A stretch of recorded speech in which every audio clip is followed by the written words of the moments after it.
Bonsoir à toutes et à tous.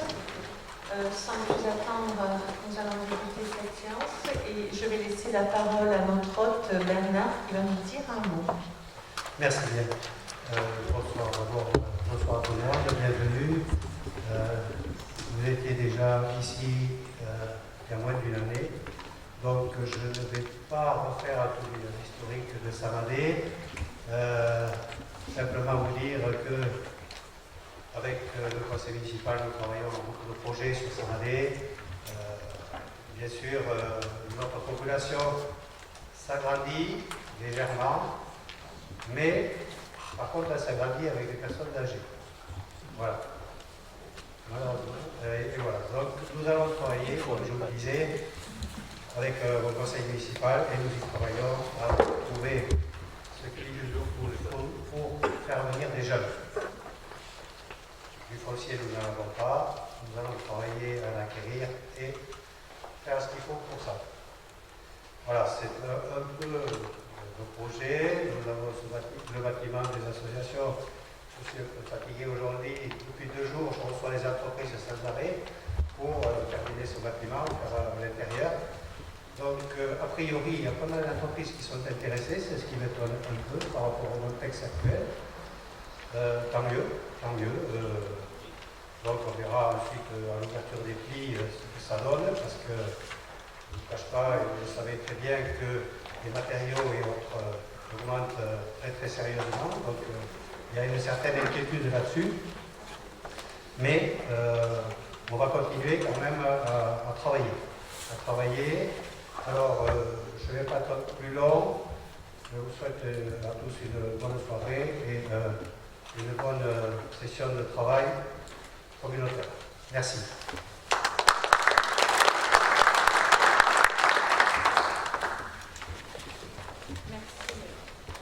Merci Bernard. Je vais vous proposer de désigner un secrétaire de séance. Je vous propose la candidature de Bernard Castet, qui est contre, qui s'abstient. Je vous remercie. Je vais procéder à l'appel. Jean Lafitte. Vincent Dartos. Présent. Marcel Pruet. Frédéric Lafitte. Absent. Jean-Louis Laporte. Ah oui, il y a Corinne. Corinne Gardès, elle n'est pas là? Ah non, pardon, je crois. Laporte Jean-Louis. Oui. Cédrine Hinx. Jean-Marc Dupouille. Martine Paula. Roland Bichanet. Présent. Dominique Lastre. Daniel Cardone. Corinne Batzela. Lavégaria Claude. Lamu de Patricia. Benoît Bancon. Présent. Franck Bedin. Bernard Labadie. Présent. Philippe Pinault. Présent. Gilles Couture. Alors Jean-Claude Catu a donné un pouvoir à Christian Lafargue. Carmen Castro, mon voisin. Christian Lafargue. Colette d'Estrade. Benoît Labatte. Clémence Ponce. Patrice Rayet. Cécile Lansaman Paris a donné un pouvoir à Clémence Ponce. Henri Ternus. Je vais vous voir pour Henri Ternus. Il a été donné, tu l'as? Oui,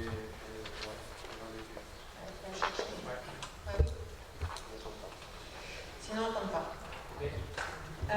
Isabelle Sabatou. Jérôme Toffoli a donné pouvoir à Isabelle Sabatou. Gilbert Lannes. Isabelle Descos. Denis Dumartin. Thierry Despouys. Roland Brisé. Christian Moulin. Philippe Telet a donné pouvoir à David Noguès. Stéphane Cabane est excusé. Michel Krug. Philippe Granger. Pascal Beaumont. David Noguès. Christian Guichenet. Dominique Azaudier. Anne-Marie Larère. Patrick Passard, Présent. Jean-Jacques Dehaes, Présent. Jean-Pascal Lalanne, Duluc Alain, Présent. Michel Lafenêtre, Chantal Daribert, Céline Labatte, André Bassipos, Jean-Jacques Dallet. Ah, oui, c'est bon. Monsieur Christian Hans est là. Jacques Lavelle, Jean-Pascal Croer,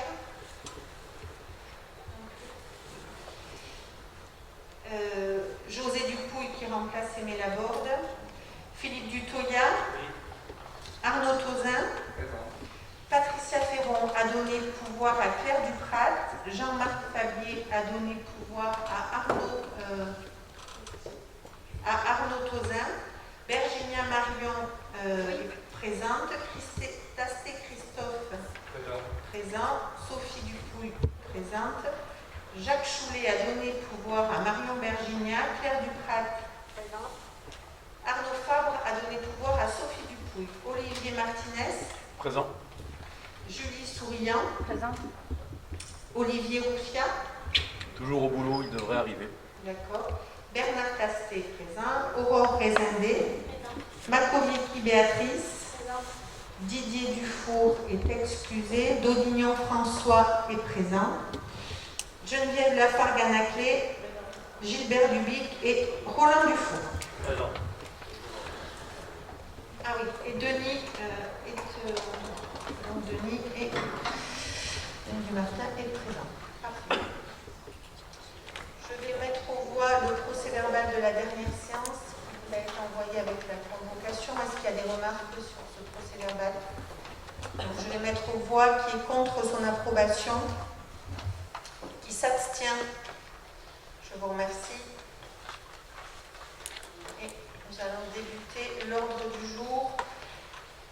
Donc, premier chapitre en matière de développement économique, il vous est proposé, donc cette proposition est faite en 2 points, d'attribuer des subventions en vertu du règlement que nous avons défini et voté en faveur de l'investissement immobilier des entreprises et plus particulièrement des commerces.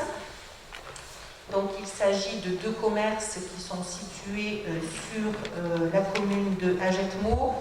L'un est un commerce de prêt-à-porter et le deuxième est une discothèque. Donc, sur la première délibération, je ne participerai pas au vote puisque la commerçante est un membre de ma famille. Gilbert, est-ce que tu veux rajouter quelque chose sur ces 2 dossiers?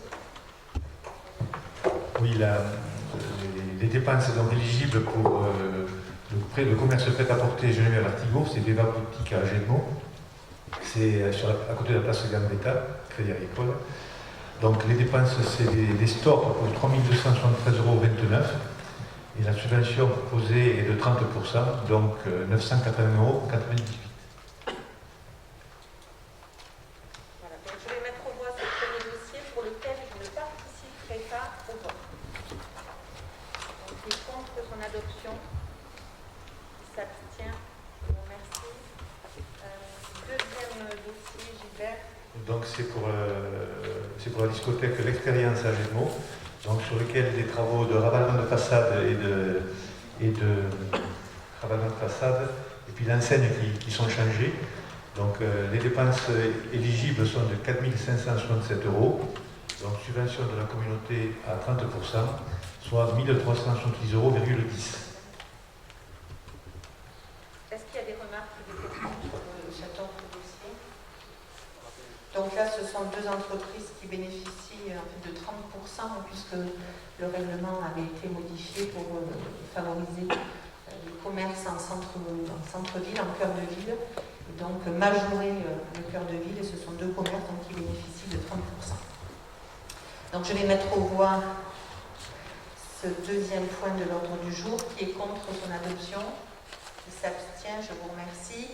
À titre d'information, le total des aides qui ont été attribuées dans le cadre de ce dispositif s'élève à ce jour, en tenant compte de ces 2 dossiers, à 24 858 €. Voilà, nous avions une enveloppe de 40 000 plus 10 000 pour les hébergements. Donc aujourd'hui, nous avons alloué 24 858 € et 55 centimes. Point suivant qui concerne la zone d'activité du Bourdet à Jaune, avec, il vous est proposé donc de vendre un terrain de 867 m² à la société SLT Fermeture qui souhaite développer son entreprise. Donc le prix du terrain est à 15 € le m². Ce prix avait été fixé par délibération en date du 5 juin 2016. Et il a été conforté par l'avis des domaines. Le document vous a été joint. Donc il vous est proposé de conclure cette vente pour 13 005 €. Gilbert, je te laisse peut-être. Est-ce que vous avez des questions sur ce dossier? Donc je vais le mettre aux voix. Qui est contre son adoption? Qui est pour? Pardon. Si on suit, c'est ça? Qui s'abstient?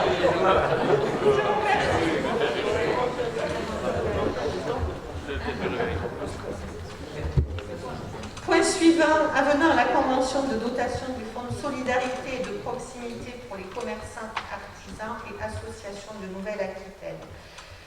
Donc au moment de la crise Covid, les communautés de communes avaient été sollicitées pour participer à un fonds de solidarité et de proximité aux côtés de la région Nouvelle-Aquitaine et aux côtés de la Banque des Territoires. Donc la participation qui avait été demandée était à hauteur de 2 € par habitant de notre communauté de communes. Le montant total s'est élevé à 52 040 € pour la communauté des communes. Donc la gestion de ce fonds s'est matérialisée par des opérations de prêt à des petites entreprises et également à des associations qui avaient une activité économique. Ce fonds total était d'un montant de 31 327 642 €. Il a été clôturé au 31 décembre 2020. Alors à l'échelle de la région, ce sont un peu plus de 1000 entreprises qui ont été accompagnées pour un montant de 11 millions, un peu plus de 11 millions d'euros. Donc il y a un reliquat qui est supérieur à 20 millions d'euros et la région nous propose de nous reverser donc, le montant que nous avions abondé et que nous avions validé pour abonder donc, ce fonds. Et alors, soit on le récupérait, soit il nous proposait de verser à Initiative Land. Donc, moi, ce que je vous propose, c'est que nous récupérions cette somme, sachant que nous contribuons déjà de manière volontaire au dispositif d'Initiative Land. Nous avons d'ailleurs délibéré dans ce sens au mois de décembre dernier. Et je vous ai également donné le montant tout à l'heure de l'accompagnement avec le dispositif développement économique cœur de ville, parce que je pense que si nous avons des demandes au-delà des 40 000 € que nous avions votés, nous pourrons utiliser ce fonds aussi pour permettre aux commerces et aux entreprises de notre territoire d'en bénéficier. Bonsoir, Jérôme Toffol.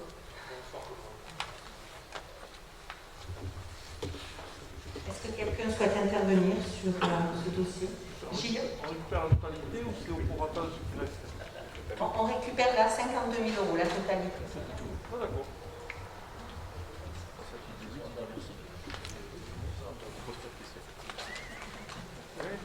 d'accord. D'autres interventions? Non? Donc je vais mettre aux voix qui est contre l'adoption de cette délibération, qui s'abstient. Je vous remercie. Point suivant, voirie, convention de délégation de maîtrise d'ouvrage et de financement pour les travaux routiers, aménagement du bourg à Agetmo. Je vais laisser Jean Lafitte.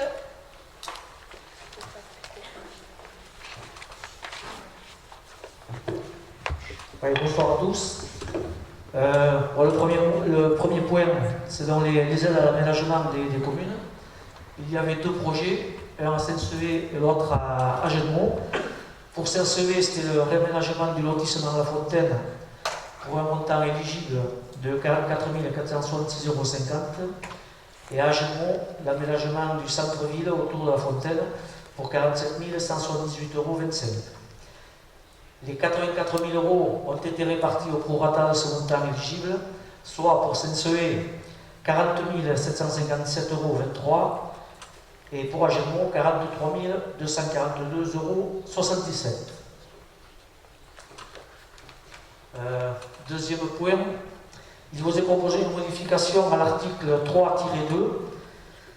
Le montant de l'enveloppe allouée à ces travaux ne pourra pas excéder 10% du budget voirie de l'année. On vous propose de le remplacer par cette aide sera plafonnée à 84 000 € et de limiter à la moitié, c'est-à-dire à 42 000, s'il n'y a qu'un seul projet. Je vous rappelle que les projets doivent être déposés avant le 30/12 de chaque année. Je crois qu'il y a déjà un projet en vue à Monteuil, c'est ça? Voilà, bon, cette proposition a été adoptée par la commission voirie. Il vous appartient aujourd'hui de la voter en conseil communautaire. Si vous n'avez pas d'autres questions. J'ai des questions. Allez-y, on va passer le micro.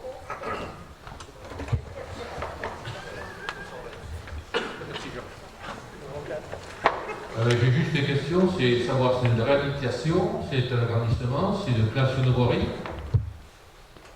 Sur lequel? Sur celui d'Agenmo? Sur les projets Agenmo Senseé, L'un et l'autre. les deux, ce sont des aménagements à l'initiative des communes. Oui. C'est pas il faut que ce soit dans le centre-bourg, et c'est pas la commission voirie qui propose les travaux comme pour les routes normales. Ce sont des projets voulus par chaque commune. D'accord, mais là on sort quasiment quand même du projet voirie communautaire. On est en dehors là. Le problème qui se pose, c'est qu'on a du mal à faire les routes, on va dire communautaires. Et là on est en train de travailler sur. On a peut-être carrément que sur les trucs des communes. Parce que moi, quand j'ai fait le lotissement et que je me demandais à avoir 3 miettes, on m'a dit bonjour, merci, ça c'est pour vous. Non, C'est dans le cadre vraiment. ces 84 000 ont toujours fait partie depuis la création de la Concorde dans le règlement voirie. C'est une aide pour les projets spécifiques à l'aménagement des bourgs. Et là, on a voulu, au départ, on s'était plafonné à 10%. Le budget était de 840 000 à l'époque, aujourd'hui il est un peu plus élevé, donc on vous propose quand même de limiter à 84 000. Et la modification du règlement, c'est pour que dans le cas où il n'y ait qu'un seul projet, le reliquat soit remis dans le pot commun pour les banques de roulement sur les propositions des communes. Il ne faut pas que ça fasse 80 000 pour un seul projet. C'est le règlement. Les dépenses dont on parle ne correspondent qu'à la voirie. Si ce n'est que ces voiries, donc tout ce qui est bas-côté, trottoir, place, aménagement paysager, sont pris en charge par les communes. Et on est sur des travaux dont le coût est supérieur aux montants qui sont évoqués là. La question était est-ce que c'est une création? Et ce ne sont pas des Non, créations. Gilbert. Ce sont sur des parties qui sont déjà urbanisées, déjà à l'intérieur des agglomérations. Ce n'est pas des créations, Gilbert. Les créations sont à la charge des aménagements. Ce n'est pas des créations. Ce sont des réhabilitations en cœur de ville. Et la dépense éligible ne comprend que ce qui est sur la voirie. Oui. Tout ce qui est extérieur. Dans les deux projets, les montants sont bien plus élevés que ça. C'est-à-dire que le pavage, enfin en tout cas concernant celui d'Agenmo, il y a du pavage, il y a tout ça, c'est à la charge de la commune. On n'en tient pas compte pour calculer l'aide de la communauté de communes.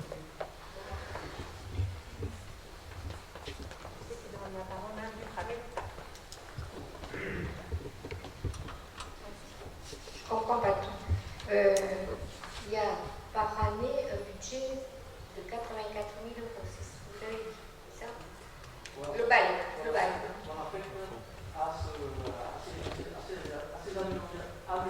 D'accord. Et s'il n'y a qu'une seule demande, quelle que soit la commune, ça sera quand même plafonné à la moitié. Pourquoi ne pas utiliser ce budget, quelle que soit la commune, à la totalité du budget? Mais puisqu'il est On l'aurait affecté à la voirie. Non, finalement. J'ai pas compris là. On a une provision, si vous voulez, par an, de ce que je comprends, de 84 000 € pour cette affectation. Bon. Et plafonné à la moitié par demande. C'est ce que vous venez de dire. En tout cas, c'est la modification qu'on propose. Il y a un seul projet, la commune portant le projet ne pourra fournir que 42 000. Et pourquoi ne pas obtenir la totalité du projet si elle est toute seule sur la liste? C'est la proposition qui est faite ce soir et sur laquelle nous devons délibérer sur le point 7. Cela permet de remettre dans le pot commun, parce qu'on sait qu'on a des besoins de voirie importants et que par conséquent, c'est un moyen d'augmenter le budget, entre guillemets, que je qualifie de classique sur les propositions qui sont faites par les communes. Oui. André, ensuite Philippe. Oui, je voulais juste avoir la précision, je crois connaître la réponse, mais il vaut mieux que je l'entende. Les travaux concernés sont bien des travaux qui sont faits sur des voies communautaires. C'est-à-dire que tout ce qui est départemental, qui traverse un bout ou autre, ne rentre pas. Non, Voilà. absolument pas. Je préférais que ce soit dit. Selon les critères définis sur la compétence, comme on l'a expliqué. Philippe. Si une année, il y a 3 projets en cours, ils se partagent. Oui. Voilà. David. Je donne le micro. Juste une remarque sur la note, sur la formulation. C'est écrit souhaite réaliser les travaux, c'est des travaux qui ont été réalisés dernièrement. Voilà, c'est vrai que sur la forme, Oui, ça met un peu je suis bien d'accord. En l'occurrence, effectivement, ils ont été réalisés. Alors, pour Agenmo, ils l'ont été pour 2 raisons. C'est qu'il y avait une disponibilité. Alors, là où ils sont situés, c'est vraiment sur le cœur de ville. Et les commerces, une partie des commerces étaient fermés. On se voyait mal les réaliser a posteriori, après la réouverture, d'une part. Et d'autre part, ça nous a permis de faire bouger des lignes pour le passage du Tour de France. Voilà, donc c'est les 2 raisons effectivement qui ont fait que...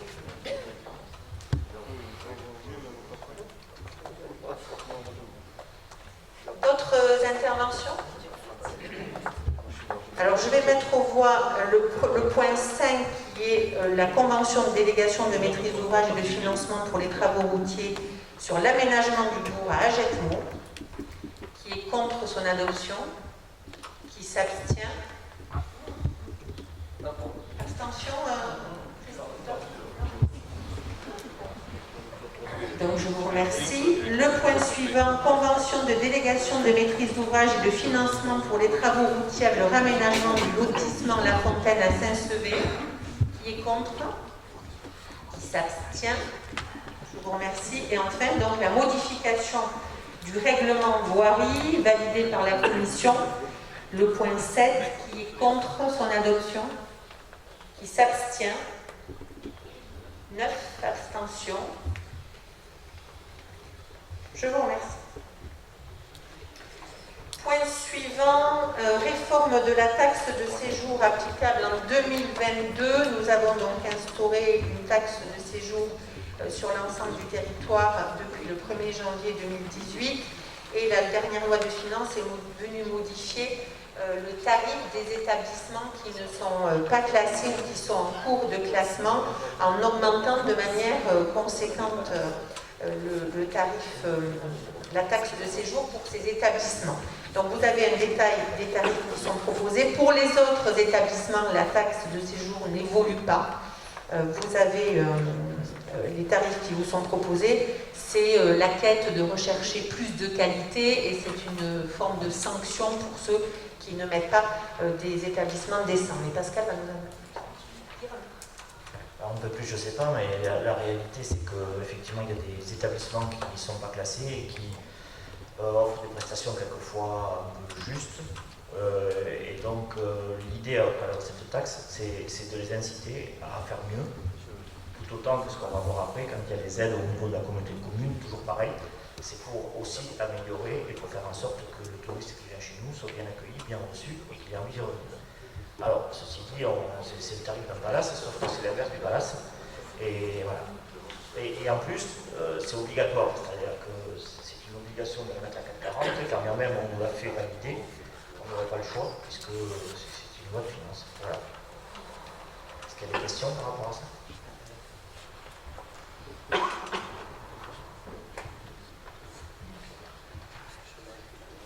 Donc je vais mettre aux voix qui est contre l'adoption de cette délibération, qui s'abstient.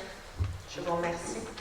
Donc point suivant, Émile Pascal tient proposition d'attribution d'une subvention en vertu du règlement d'aide en faveur, cette fois-ci des hébergements touristiques, pour un meublé de tourisme qui est situé sur la commune de Saint-Madé. Oui, alors je pense que Gilbert l'a vu, peut-être vous avez vu le dossier plus que moi. Oui, donc c'est une maison, une grosse maison qui est à Saint-Madé, qui s'appelle le Château du Viella.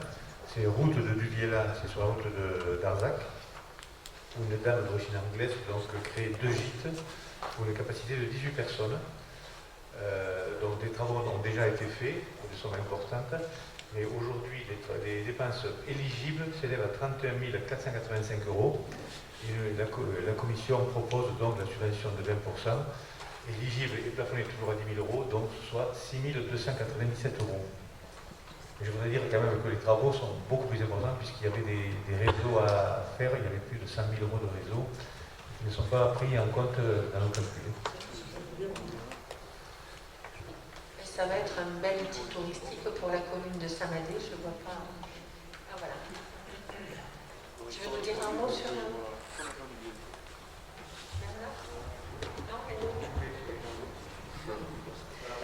Est-ce qu'il y a des questions sur ce dossier?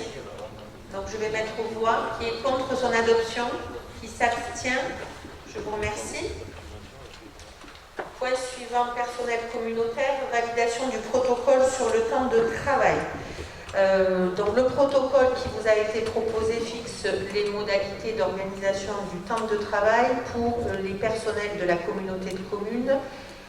Aujourd'hui, les agents travaillent 1593 heures pour un agent qui exerce à temps complet. En pratique, les agents donc, doivent travailler 1607 heures, soit 2 jours de plus par agent. Donc, ça a été très simple. Moi, j'ai proposé 2 jours de plus par agent. Donc, on propose de valider dans ce sens. Ça concerne 37 équivalents temps plein et 39 agents.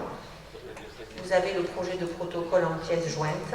Est-ce que vous avez des questions? Donc ce protocole, bien sûr, a été soumis à l'avis du comité technique du centre de gestion, puisque nous n'avons pas suffisamment d'effectifs pour avoir un comité technique propre, et a été validé en date du 31 mai par le comité technique du centre de gestion des Landes. Et il convient maintenant que notre assemblée délibérante le valide également afin qu'il puisse entrer en vigueur au 1er janvier 2022.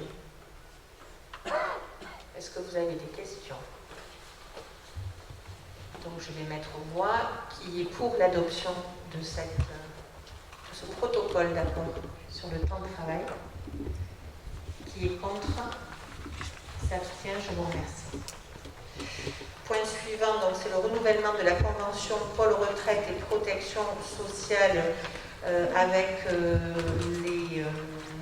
centre de gestion. Donc c'est une convention qui est renouvelée tous les 2 ans. Donc là c'est pour la période de 2020 à 2022 et elle assure un soutien aux salariés dans la gestion de toutes les procédures, notamment liées au dossier retraite et protection sociale des agents, et cela représente un coût de 800 € annuels pour la collectivité. De la même manière, vous avez la convention qui a été jointe. Est-ce que vous avez des questions sur ce dossier qui est un pur renouvellement? Donc je vais mettre aux voix qui est contre son adoption, qui s'abstient. Je vous remercie. Point suivant, modification du tableau des effectifs, avancement de grade d'un agent titulaire de catégorie C. Donc pour nommer un agent éligible à l'avancement de grade, il vous est proposé de créer un poste permanent d'adjoint administratif principal de première classe à temps complet à compter du 1er juillet 2022.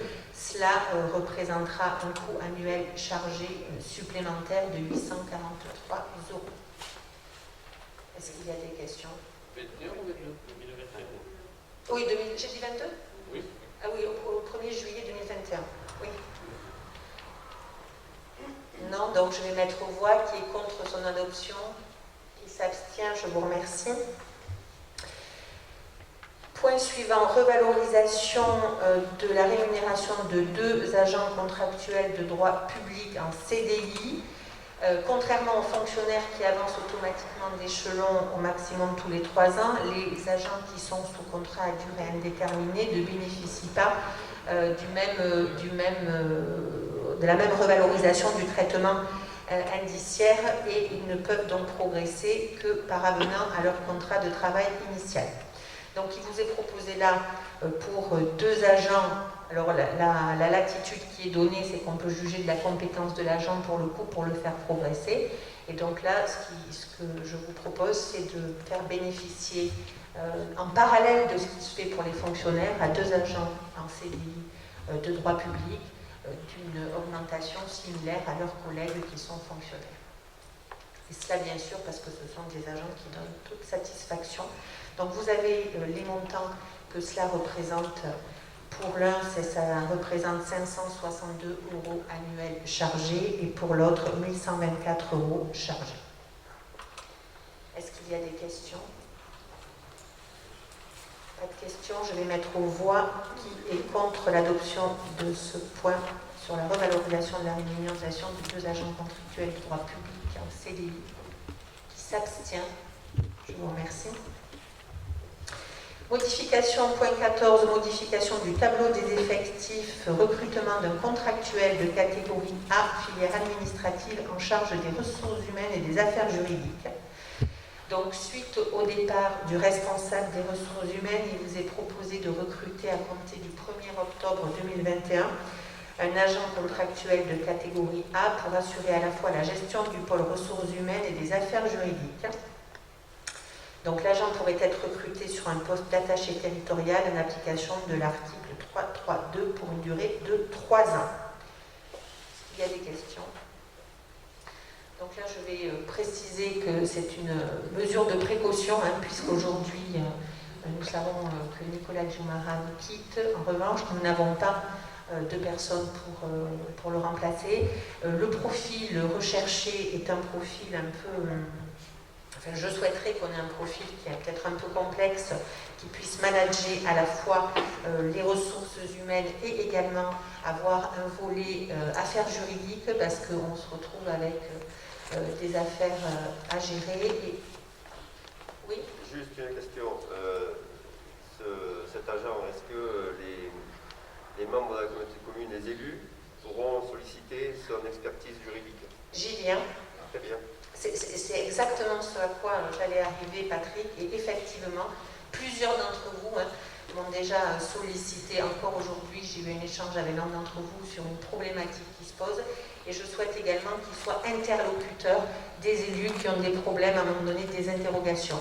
Alors, il pourrait manager ce service RH, avoir une fonction juridique, et il nous faudrait, entre guillemets, et ce n'est pas du tout péjoratif, une petite main plus technique sur les RH, ce qui permettrait de libérer pour accompagner les élus qui ont besoin dans leur commune.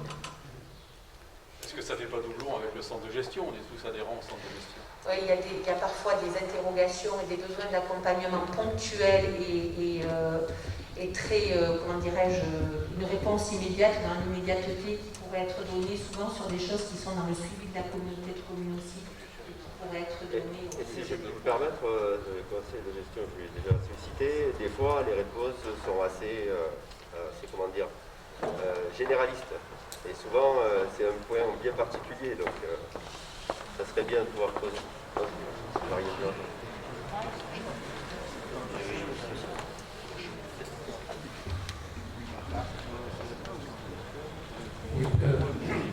Oui, le centre de gestion, ça m'est arrivé à plusieurs reprises d'avoir leur poser des questions, tout ça sur des fois les problèmes de personnel. On sait très bien que le personnel, dès qu'il y a le moindre petit souci, c'est conflit entre personnel et autres. C'est très tendu et on n'est pas armé justement pour ça. Mais le centre de gestion, chaque fois apporter les réponses, chacun de leur partie. Et ensuite, pour ceux qui ont des protections juridiques au niveau des communes, je pense qu'on en a tous, il y a également un service qui est là pour vous apporter, si en fonction des contrats que vous avez, soit le conseil et une réponse immédiate, soit le conseil, l'accompagnement et même mettre les avocats à votre disposition. Ça existe aussi dans vérifier vos contrats aussi, parce que c'est quelque chose que l'on paye souvent et que l'on utilise souvent très peu. D'autres remarques sur ce point-là? Alors effectivement, il y a, je ne remets pas en cause l'action du centre de gestion, mais il peut y avoir des demandes sur des dossiers à inventer qui sont un peu complexes, un accompagnement, enfin, des choses qui sont peut-être moins techniques, mais qui peuvent mettre en difficulté certains collègues, et donc ça pourra aussi faire partie des missions. D'autres questions? Donc je vais mettre aux voix ce point 14 qui est contre son adoption, qui s'abstient. Je vous remercie. Adoption de la charte informatique de la communauté de communes Chalosse-sur-Sang. La charte informatique a pour objet de déterminer les conditions d'utilisation des moyens et des ressources informatiques qui sont mises à disposition par la communauté de communes et par le CIS Chalosse-sur-Sang. Donc elle définit également les droits et les obligations de toutes les personnes utilisatrices de ces outils dans le respect des droits et des libertés de chacun, en garantissant la sécurité, l'intégrité et la confidentialité des domaines. Donc ce projet de charte qui vous a également été soumis a reçu un avis favorable du comité technique en date du 31 mai 2021. Document là aussi assez classique, et je pense que vous avez dans vos communes également eu à délibérer sur ce sujet. Est-ce que vous avez des questions sur cette charte? Donc je vais la mettre aux voix. Qui est contre son adoption? Qui s'abstient? Je vous remercie. Renouvellement de la convention d'adhésion en annexe qui est jointe donc également au service de médecine préventive du centre de gestion des Landes pour l'année 2021 avec un effet rétroactif au 1er janvier, puisque nous avions lors de la fusion renouvelé cette convention. Et il convient qu'elle arrive à son terme, il convient que nous la renouvelions de nouveau. Elle aura donc un effet rétroactif au 1er janvier 2021. Elle a été jointe. Est-ce que vous avez des remarques? C'est la médecine du travail pour les salariés de la communauté de communes du CIS.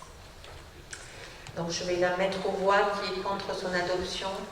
Qui s'abstient? Je vous remercie. Point suivant, avis conforme autorisant le CIS à mobiliser un emprunt. Donc l'EHPAD de Saint-Sevé nécessite une restauration d'une partie de la toiture. Pour me permettre, alors le CIS a délibéré favorablement pour contracter un emprunt, et il faut également que la communauté de communes délibère pour autoriser donner un avis conforme, même pour autoriser le recours à cet emprunt qui sera un emprunt de 200 000 € pour financer les travaux. Les travaux sont estimés sur devis à 208 000 €. Nous emprunterions donc 200 000 €.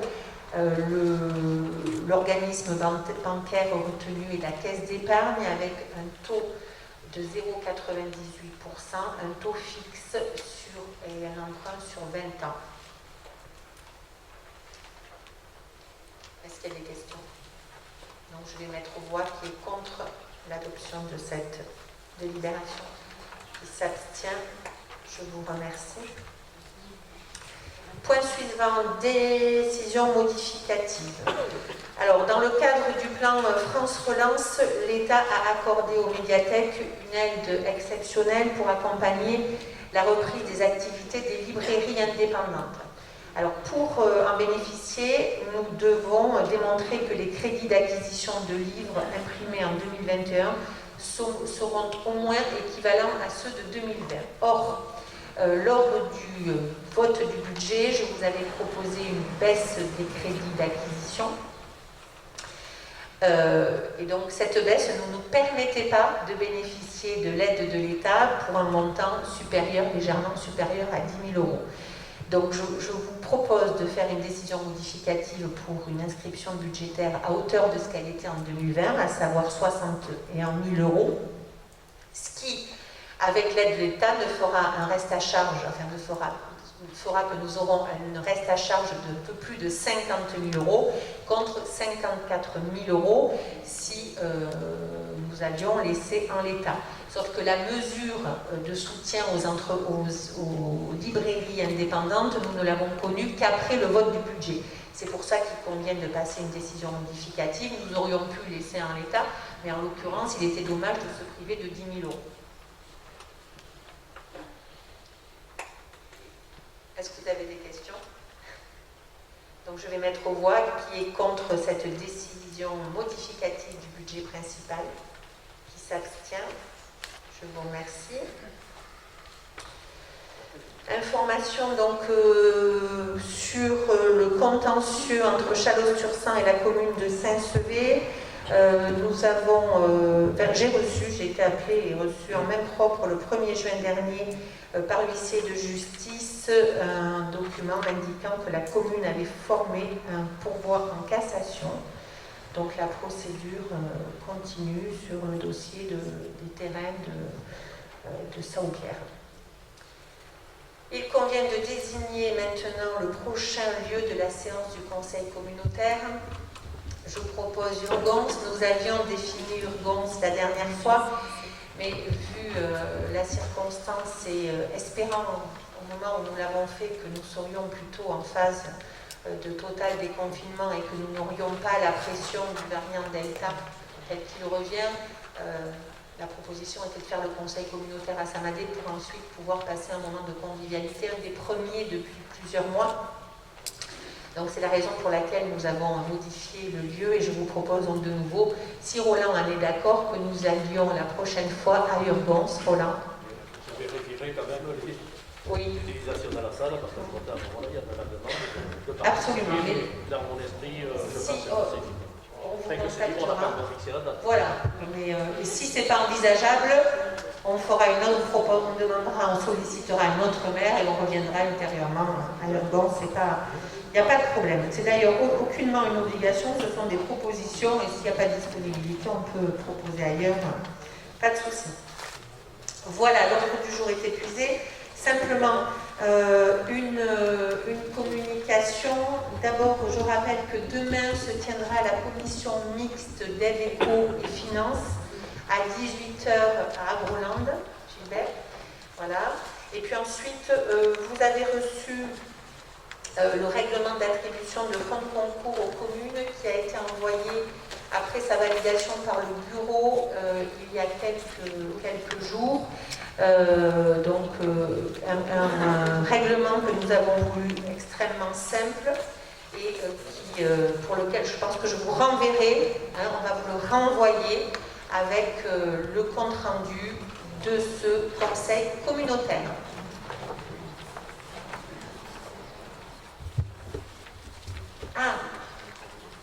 Pour ce qui est de la compétence maison de service au public, pour laquelle nous avons nous délibéré lors du dernier conseil communautaire, il convient que vous envoyiez vos délibérations des conseils municipaux avant le 27 juillet 2021. Voilà, si vous avez égaré le modèle qui a été envoyé, vous n'hésitez pas à contacter Frédéric, il vous le renverra dans la foulée. Donc voilà mes chers collègues, je vous invite maintenant à traverser la rue pour aller... Oui, Madame Duprat. Vous voulez dire quelque chose? Allez-y. Bon, bien que j'aurais préféré que ce soit nos jeunes qui soient élus, force est de constater que M. Martinez et Mme Gilbert ont fait une brillante réélection et je veux leur adresser ici mes félicitations républicaines.